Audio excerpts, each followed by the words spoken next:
Bon, on va démarrer. Bah, écoutez, bienvenue à tous. On est ravis de lancer ce premier webinaire du Web3 pour les nuls. Alors, c'est nul, j'ai mis au féminin, mais évidemment, les hommes sont également les bienvenus.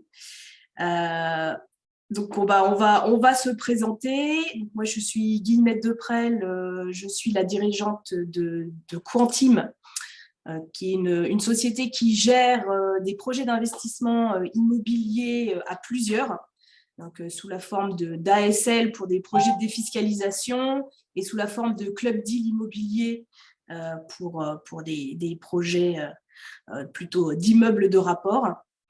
On va vous en toucher deux mots, mais c'est qu'on travaille avec Mehdi Zouari, qui va également se présenter, sur un nouveau projet de tokenisation immobilier. Et donc, c'est pour ça qu'on avait à cœur de démocratiser un petit peu les connaissances autour du Web3 et de montrer que ce n'était pas que spéculation et volatilité à outrance, qu'on pouvait également faire des choses qui avaient un lien avec le réel. Et donc, c'est pour ça qu'on lance ce premier webinaire sur la blockchain que Mehdi va vous présenter. Bonjour à tous, Mehdi Zouari. Moi, j'ai un long parcours dans la distribution et dans la transformation digitale. J'ai commencé à m'intéresser à l'écosystème blockchain en 2016 et je suis rentré plus fortement en 2018-2019. Et donc, comme vous l'a dit Guillemette, on travaille sur un projet ensemble avec un axe extrêmement fort qui est, ça doit être accessible pour absolument tout le monde. Et donc, voilà, partager en toute simplicité quelques clés, alors non pas des avis, on n'est pas là pour ça, mais quelques clés pour mieux comprendre, être plus à l'aise sur les notions du Web3. Voilà, c'était très cohérent avec le projet qu'on essaie de construire par ailleurs. Voilà, projet dont on ne vous parlera pas, ne nous en voulez pas parce qu'on n'est pas encore sorti du bois. Voilà, et donc le moment venu, s'il y en a qui veulent en savoir plus, on sera ravis de le partager.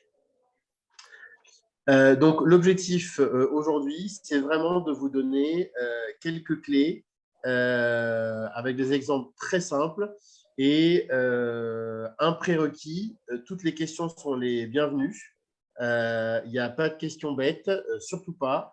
Dans le Web3, il y a beaucoup de gens qui manipulent des mots parce que c'est les buzzwords du moment sans forcément être allés creuser tout au fond. Moi-même, je ne suis pas un développeur, hein, donc il y a des gens qui creusent plus profond que moi dans ces notions-là. Voilà, mais j'ai une casquette de très bon généraliste. Voilà, et donc la construction de ce module, on me l'a demandé au départ pour évangéliser des comités de direction qui ne connaissaient absolument rien, pour qu'ils puissent derrière se poser les questions d'impact de la technologie blockchain et du Web3 sur leur business. Alors, sans plus tarder, on va rentrer dans le vif du sujet. Alors, juste pour préciser, donc, comme Mehdi l'a dit, n'hésitez pas à poser des questions dans le chat. On va plutôt avoir une vingtaine de minutes de présentation, mais s'il y a des questions très pertinentes en lien avec les slides en cours, on y répondra tout de suite. Et sinon, on garde une dizaine de minutes à la fin pour répondre à toutes vos questions. Donc, allez-y, posez vos questions dans le chat, elles seront traitées. Allez, Mehdi, je te laisse. Alors, donc Bitcoin est la genèse de la technologie blockchain d'aujourd'hui. Alors, pourquoi ça s'appelle comme ça? Il ne vous aura pas échappé que parfois dans le discours, on a beaucoup de mal à séparer le Web3, la blockchain et les crypto-monnaies en général, et Bitcoin en particulier. Bon, il n'y a pas de hasard, puisque la technologie de la blockchain telle qu'on la connaît aujourd'hui, elle a été mise au point pour rendre Bitcoin possible. Alors, si on parle du mot blockchain en lui-même, les bases de la technologie sont vieilles, hein, elles ont une trentaine, quarantaine d'années. Mais ce qu'on appelle blockchain aujourd'hui est plus tout à fait ce qu'on appelait blockchain à l'époque. Aujourd'hui, quand on parle de cette technologie, il y a l'ensemble des éléments qu'on va voir ensemble qui la composent. Une partie d'entre eux existaient et ont été agrégés ensemble par Satoshi Nakamoto, on va le voir dans la slide suivante. Et une partie des éléments a été inventée pour rendre Bitcoin possible. Donc, d'où est-ce que ça vient? À nouveau, la blockchain, dans le sens de ce qu'on entend aujourd'hui. Donc 2008, l'énorme crise financière que vous avez tous connue, et un anonyme, et quand je dis un anonyme, on ne sait pas si c'est une personne ou un groupe, sous un pseudonyme qui est Satoshi Nakamoto, considère que le système financier est responsable de la situation, que donc voilà, cette crise, elle était structurelle et elle était inévitable au regard de comment le système financier fonctionne. Et il y a un autre élément qui anime Satoshi Nakamoto et la communauté de ce qu'on appelle les cypherpunks. Ce sont des gens qui connaissent extrêmement bien le Web 1 et le Web 2, et qui s'inquiètent fortement de la mainmise de très peu d'acteurs, les GAFAM, hein, on fait simple aujourd'hui, la mainmise de ces acteurs sur à la fois les données, la vie privée. Voilà. Donc cet ensemble de choses l'amène à penser un système d'échange de valeurs qui est Bitcoin. Donc, il publie en 2009 un livre blanc de 8 pages, hein, donc c'est très court et très efficace, qui conceptualise un système d'échange de valeurs entièrement numérique, décentralisé, non inflationniste, et donc Bitcoin est né. Et pourquoi on dit non inflationniste? Vous avez peut-être déjà entendu les 21 millions. Dans le code de Bitcoin, il n'y aura jamais plus de 21 millions de Bitcoin, donc une inflation qui n'est pas possible. Par contre, dès qu'on parle de s'échanger de la valeur, clairement d'imprimer des billets, même si là on est sur un billet un peu particulier, il y a des exigences énormes qui sont nécessaires pour instaurer la confiance. Il faut que ce soit inviolable. Si on commence à se dire que quelqu'un peut créer des billets, on n'a pas confiance dans une monnaie. Et dans un monde digital où le contrôle-C, contrôle-V est simple tous les jours, ça pose une vraie question. Impossibilité de falsifier la monnaie, la décentraliser pour qu'aucune autorité ne puisse prendre la main dessus, l'ordonnancement des transactions, et finalement interdire la double dépense, donc de payer deux choses différentes avec le même Bitcoin. Et donc, c'est pour répondre à ce défi que la technologie blockchain telle qu'elle est conceptualisée aujourd'hui a été mise au point. Voilà pourquoi on a beaucoup de mal à distinguer dans la même phrase blockchain, crypto-monnaie, Bitcoin, Web3. C'est parce que la genèse du Web3, elle vient de 2009 avec donc, cet acte fondateur qui est la création de Bitcoin.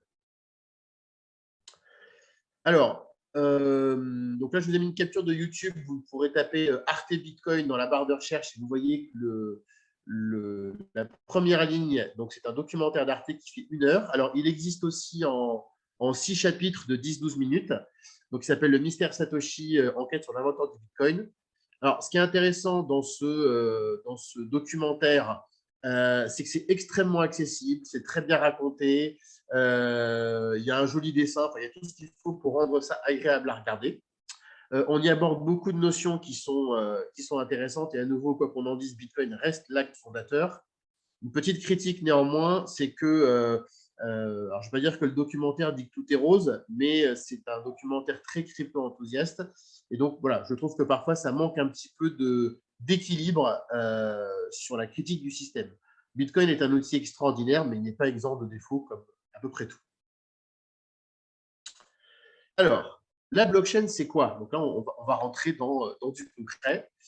Donc, avant d'expliquer le fonctionnement, finalement, une blockchain, elle repose d'abord sur une communauté de validateurs qui sont partout sur la planète. Voilà, donc des personnes comme vous et moi qui décident de contribuer à sécuriser, valider les transactions sur une blockchain. Et leur modèle de sélection varie. Ça, c'est une des différences d'une blockchain à l'autre. C'est comment est-ce qu'on sélectionne ces fameux validateurs. Et plus ils sont nombreux, plus la sécurité augmente. Vous allez comprendre dans la foulée pourquoi. Alors, si on prend un exemple très concret, on a un grand livre qui répertorie l'ensemble des actions, transactions d'un écosystème. Et Pierre décide de donner à Paul un Bitcoin. Donc, qu'est-ce qui se passe à ce moment-là? Pierre se connecte et il va saisir la demande d'envoyer un Bitcoin à Paul. Et pour réaliser cette demande, il va la signer grâce à une clé cryptographique qui prouve son identité. Alors, c'est quoi une clé cryptographique? C'est une suite de caractères. Alors, comment je peux dire simplement? hautement sécurisé. Hein, vous avez un nombre de combinaisons pas infini, mais plus grand que le nombre d'atomes dans l'univers. Mais ça peut prendre une forme extrêmement simple. Vous avez peut-être entendu parler des clés Ledger. Hein, donc, en voici une. Donc, une clé Ledger, c'est quoi? Ça ressemble de loin à une clé USB. La clé privée, donc la clé cryptographique, se trouve à l'intérieur. En fait, pour pouvoir l'utiliser, moi, je vais déverrouiller ma clé avec un mot de passe un petit peu plus simple qu'une clé cryptographique. Et donc, si je donne ça à quelqu'un et que je lui donne le mot de passe qui permet de la déverrouiller, je donne donc mon identité sur la blockchain à quelqu'un. Donc, on fait toujours très attention à sa clé privée. Donc, quand je signe cette demande de transaction avec ma clé, elle prouve mon identité, puisque mes bitcoins ne sont jamais chez moi. Mes bitcoins, ils sont sur la blockchain et j'ai l'autorisation de les bouger, de les donner, de les envoyer, de les mettre en caution, tout ce que je veux, parce que je prouve qu'ils sont bien à moi grâce à ma clé privée. La demande de transaction de Pierre va rejoindre une file d'attente et quand elle sera validée par un nombre X de ces fameux validateurs dont je parlais tout à l'heure, elle sera inscrite de façon immuable dans un bloc. Donc, si on reprend l'analogie du grand livre, un bloc, c'est donc une page de ce grand livre. Et donc, ces validateurs, ils sont appelés mineurs dans l'écosystème Bitcoin. Donc, les mineurs de Bitcoin, ce ne sont pas des gens qui créent de façon exogène des Bitcoins comme ça. Ce sont des gens qui sont récompensés en création de Bitcoin pour le travail qu'ils font. Et donc, parmi les travaux qu'ils font, il y a la validation de ces transactions. Donc, première rémunération, c'est quand je valide une transaction. Deuxième transaction, c'est quand je résous une page, je résous un bloc qui va aller être entièrement inscrit dans la blockchain. Une fois que cette transaction est écrite, parce qu'elle a été validée par un nombre donné de validateurs, alors chez Bitcoin, je vous avoue que j'ai un trou de mémoire, chez Ethereum, c'est 8, hein, donc il y a 8 ordinateurs pris au hasard dans le monde qui ont dit « Ok, on a bien vu la demande de Pierre, c'est bien sa clé qui a signé, on valide la transaction ». Cette transaction est inscrite de façon immuable dans le grand livre. Une fois que c'est inscrit dans le grand livre, il est immédiatement répliqué sur tous les ordinateurs du monde, chez tous les nœuds de validation qui composent la blockchain. Donc, si vous avez des 10 000 nœuds de validation dans le monde pour une blockchain, eh bien, vous avez immédiatement 10 000 versions, 10 000 copies de ce livre qui sont réalisées partout.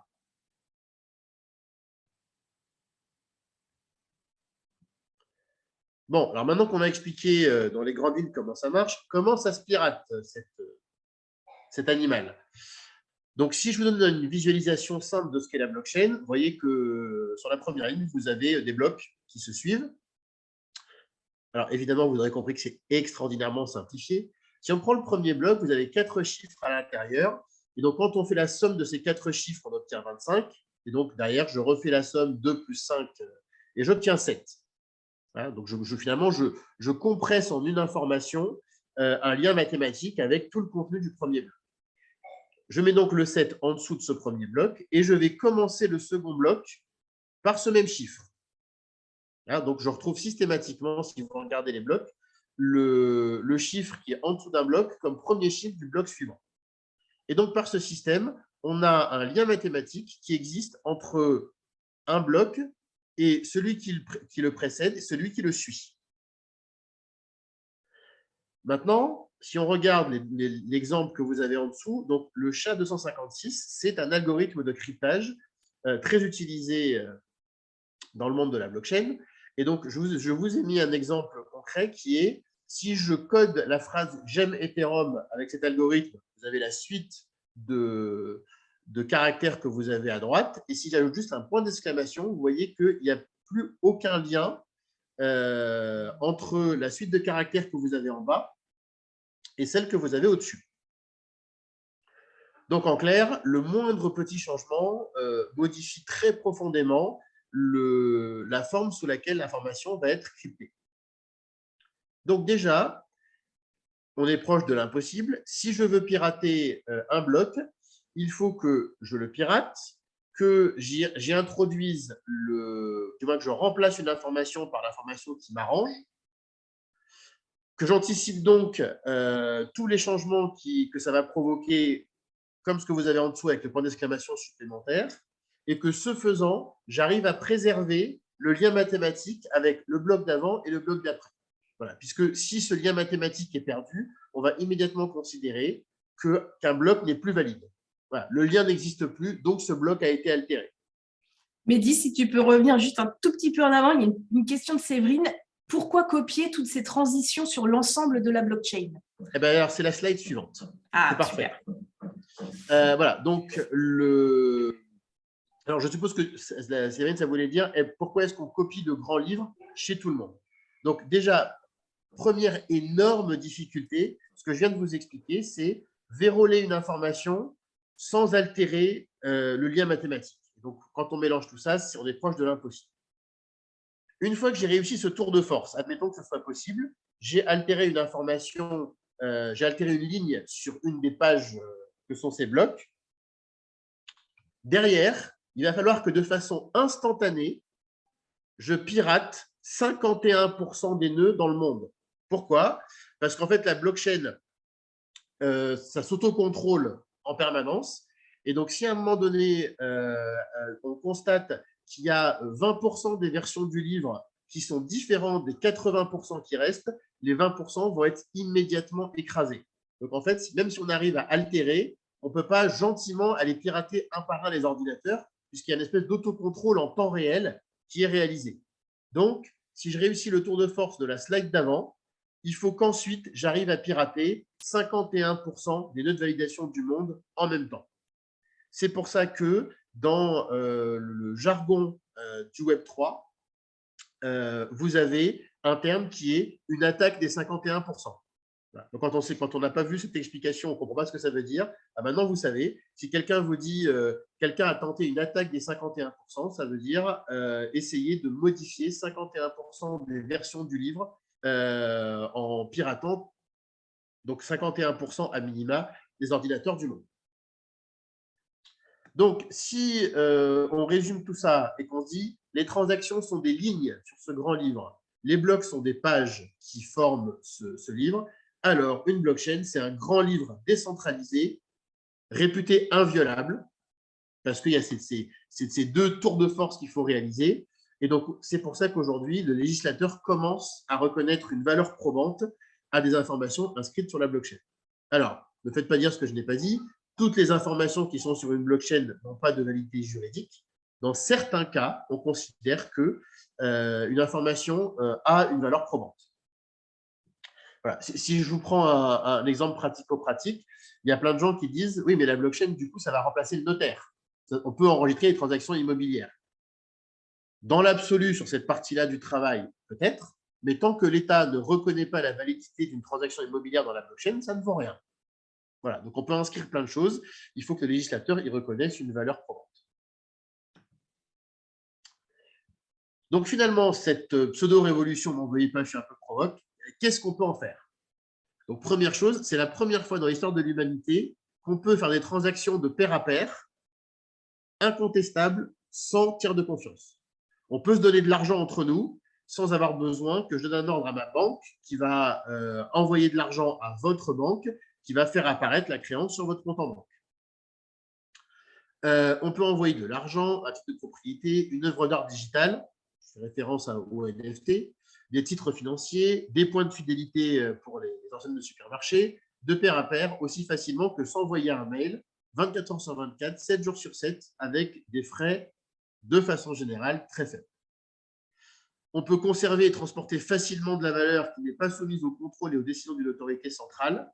Alors après, on est d'accord, pas d'accord, ce n'est pas le sujet. Vous savez que quand il y a eu les manifestations de blocage au Canada, il y a des comptes en banque de manifestants qui ont été bloqués. À ce moment-là, ça a été un moment où il y a eu beaucoup de communication dans l'écosystème crypto en disant si les gens pouvaient faire des transactions en Bitcoin, le Bitcoin est insaisissable, sauf s'il est déposé chez un tiers. Mais un Bitcoin qui est manipulé, comme je vous l'ai expliqué, qui est sur la blockchain et qu'on le manipule avec sa clé privée, il est inaliénable. C'est bien pour ça que les gens qui ont perdu leur mot de passe sont au désespoir, c'est que personne ne peut les aider. Je peux donc transmettre, contrôler ou prouver une propriété sans que personne, encore moins une autorité centrale, ne puisse modifier cette information. Ça nous met donc en péril une partie du rôle de beaucoup de tiers de confiance. Il y a l'exemple des banques que je viens de vous donner, des assurances, puisque aujourd'hui, il y a des assurances décentralisées où des gens viennent déposer de l'argent pour assurer, sont rémunérés pour ça par les cotisations, et donc des personnes en face qui font appel à l'assurance quand elles ont un problème. Alors, on reste sur des cas minoritaires, bien sûr. Notaire, cadastre, SACEM, maison de disques et certaines administrations. Donc, il y a une reprise de contrôle forte de l'individu, mais ça reste soumis à la démocratie et à la reconnaissance légale. Par contre, tout est public. Premier point. Donc, si je donne mon adresse de portefeuille à quelqu'un, c'est public. On peut aller voir les transactions entrantes et sortantes sur un portefeuille. Je vérifie le timing, il faut que je termine vite. Ça met une responsabilité énorme sur l'individu. En gros, si je me trompe, personne ne peut m'aider.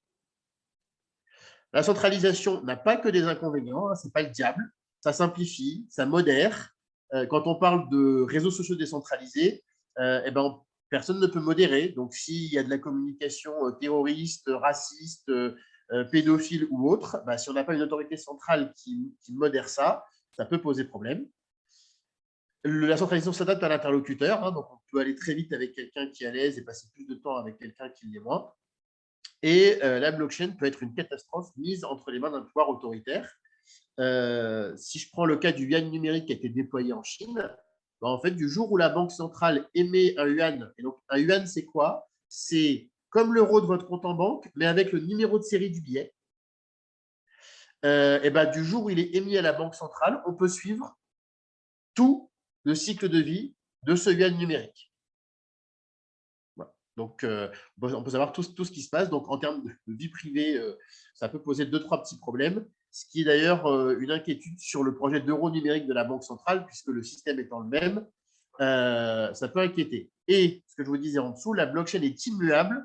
Donc, il ne s'agit pas de savoir ce que Emmanuel Macron, Marine Le Pen, Jean-Luc Mélenchon, Yannick Jadot ou tout autre candidat à la présidentielle qui vient de s'écouler ferait avec cette information.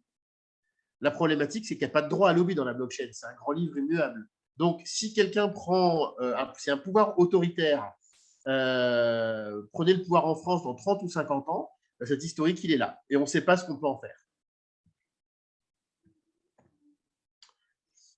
Donc, ce qui est vrai pour 100 individus, c'est vrai pour 100 entreprises. Donc, les relations entre les entreprises pourraient se transformer en base de cette technologie. Ma croyance personnelle, c'est que son impact aura un effet plus fort qu'Internet.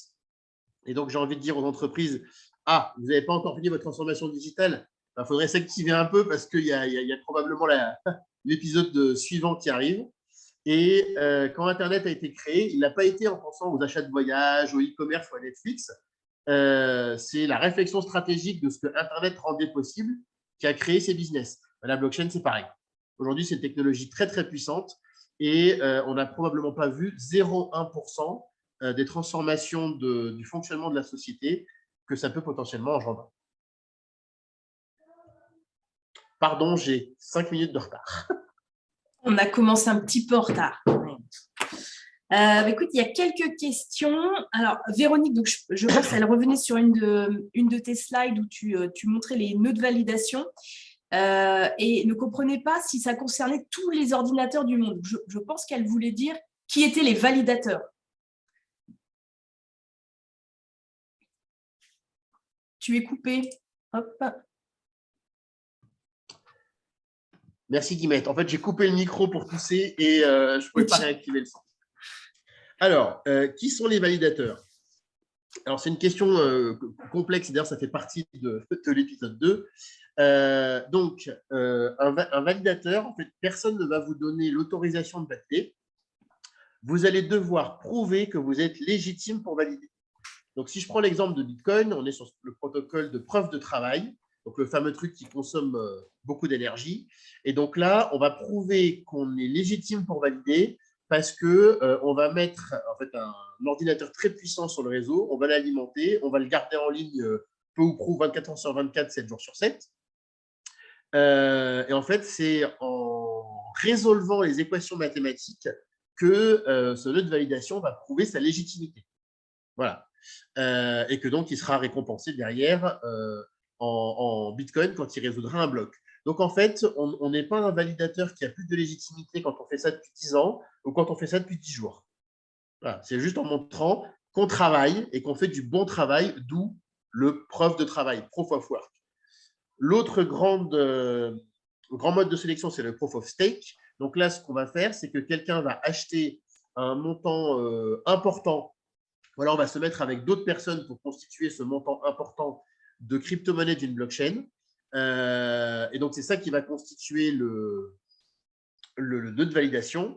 Et donc là, pourquoi est-ce qu'on est considéré légitime? C'est parce que on montre qu'on croit au projet en investissant une certaine somme d'argent.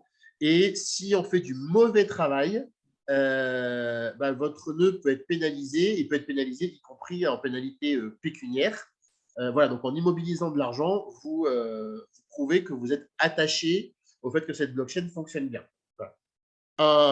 Un des débats étant que c'est plus facile d'acheter beaucoup de crypto-monnaies pour augmenter son poids dans une blockchain que beaucoup de machines pour le réseau Bitcoin. Voilà. Et qui est accessoirement le plus décentralisé du monde parce que c'est lui qui a le plus de nœuds aujourd'hui dans le monde. Petite question, alors qui est au cœur des préoccupations, une question complexe. Que pensez-vous des banques qui permettent d'investir dans la crypto-monnaie? Cela me semble contraire au principe de décentralisation. Alors, en fait, tout dépend.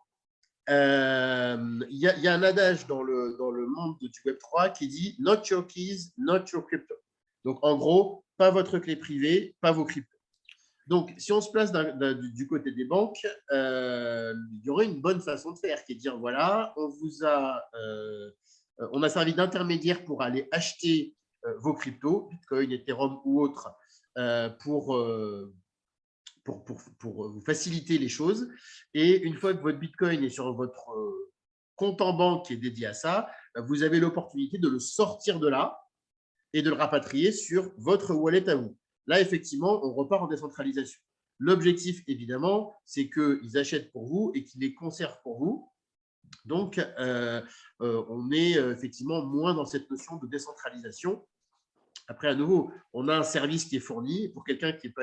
Ma maman serait probablement ravie, si elle voulait acheter du Bitcoin, que sa banque lui achète et lui conserve. Donc, tout est affaire de maturité, d'aisance avec ça. Voilà. Et d'ailleurs, pour vous donner malheureusement un cas pas très sympa, vous avez peut-être entendu parler ou vu des articles sur Celsius.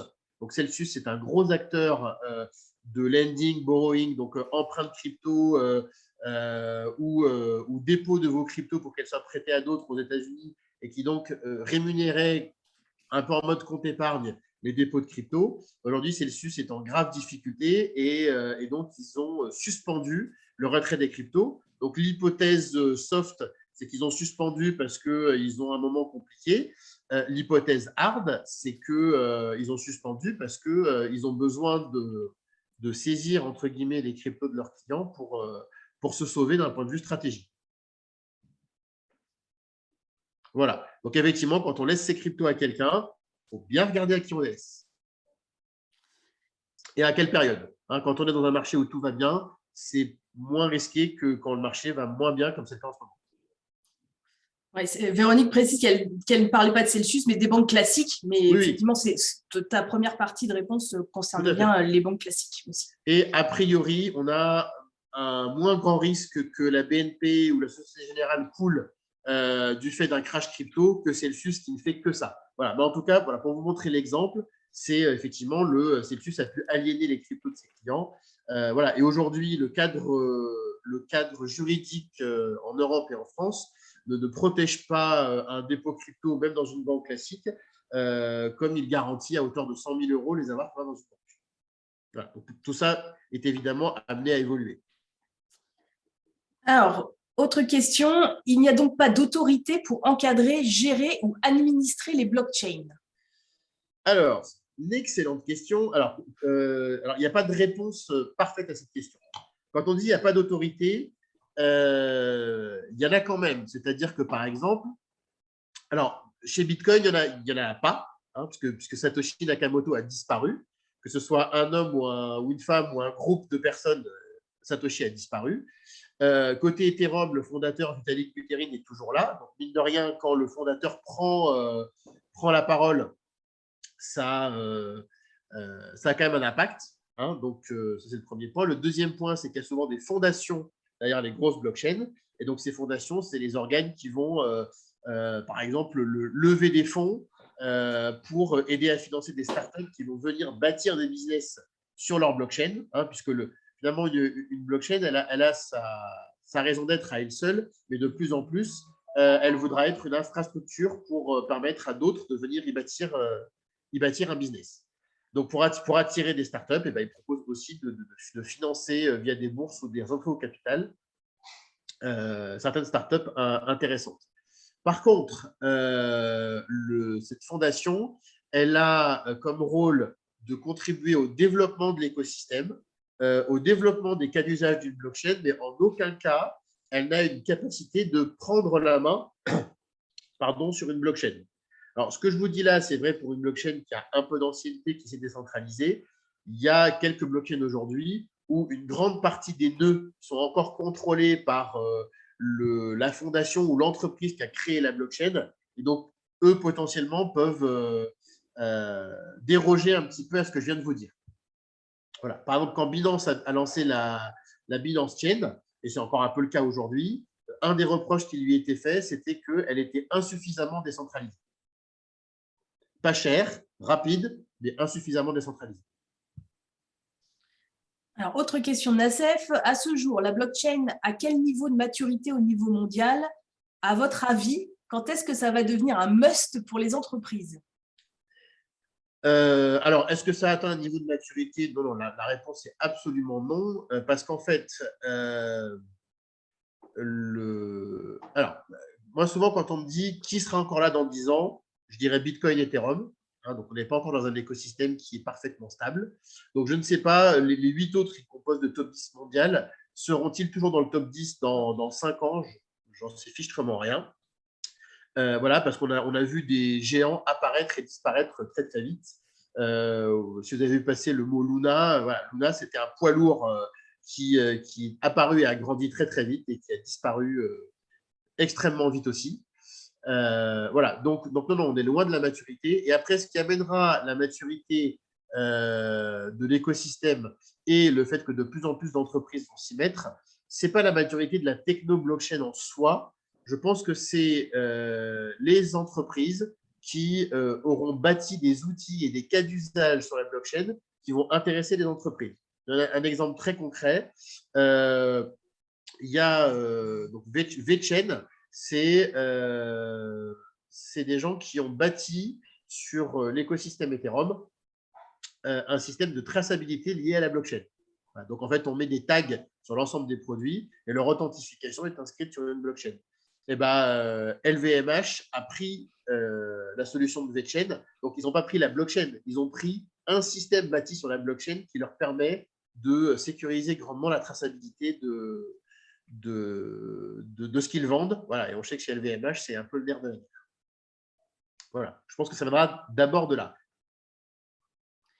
On essaiera avec Guillemette d'évangéliser un certain nombre d'acteurs de l'immobilier, des foncières et autres sur la base de ce qu'on est en train de construire ensemble. Question c'est bien d'y répondre. Quid de l'impact Web3 sur l'environnement? Serveur très consommateur.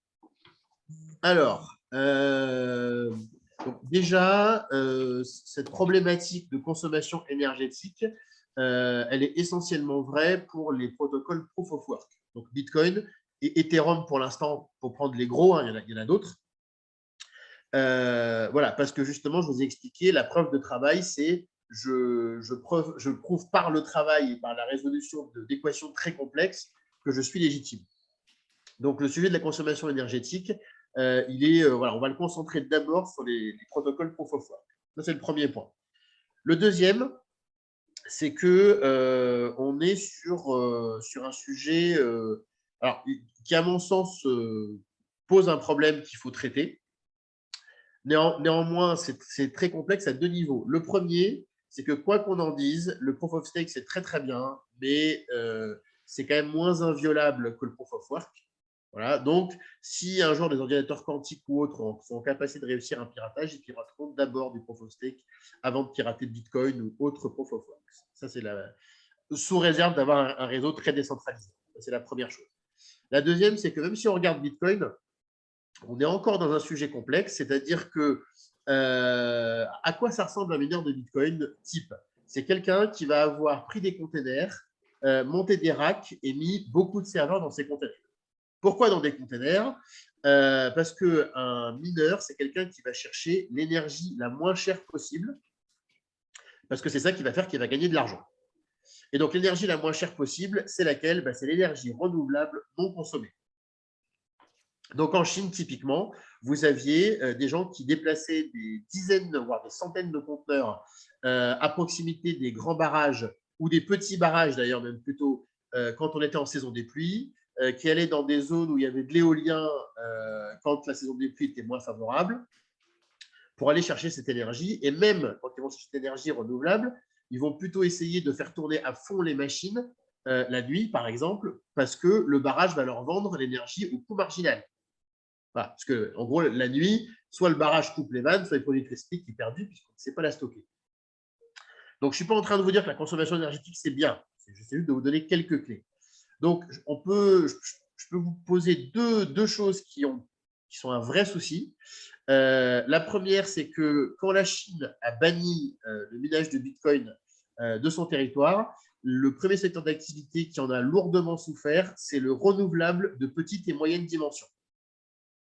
Parce que justement, ils rentraient au moins un peu d'argent dans les périodes où ce n'était pas consommé, ils ont perdu une source de revenus. Un deuxième exemple a été de dire, si la valeur de Bitcoin se stabilise, finalement, on peut stocker de l'énergie en fabriquant un actif qui a une valeur. Alors après, on peut débattre de la pertinence de cet argument ou pas, mais en tout cas, il existe et un certain nombre de personnes y souscrivent. Voilà, donc je pense qu'il y a un sujet de consommation énergétique. Pour moi, il y a un sujet urgent d'interdiction partout dans le monde de minage gris, donc sur base d'énergie fossile. C'est le cas au Kazakhstan, par exemple. Mais j'ai envie de dire, comme souvent, quand on est sur un sujet innovant et complexe, résumer, même pour Bitcoin, la problématique à ça consomme de l'énergie, c'est réducteur. Voilà. Pour moi, un souci qui est potentiellement plus embêtant encore que la partie énergétique, parce qu'aujourd'hui, on doit être à 2/3 d'énergie renouvelable sur Bitcoin, c'est par contre le fait que ça épuise des machines en grosso modo 2 à 4 ans en fonction de comment on s'en sert. Et donc là, par contre, on a une problématique de déchets industriels à traiter. Voilà.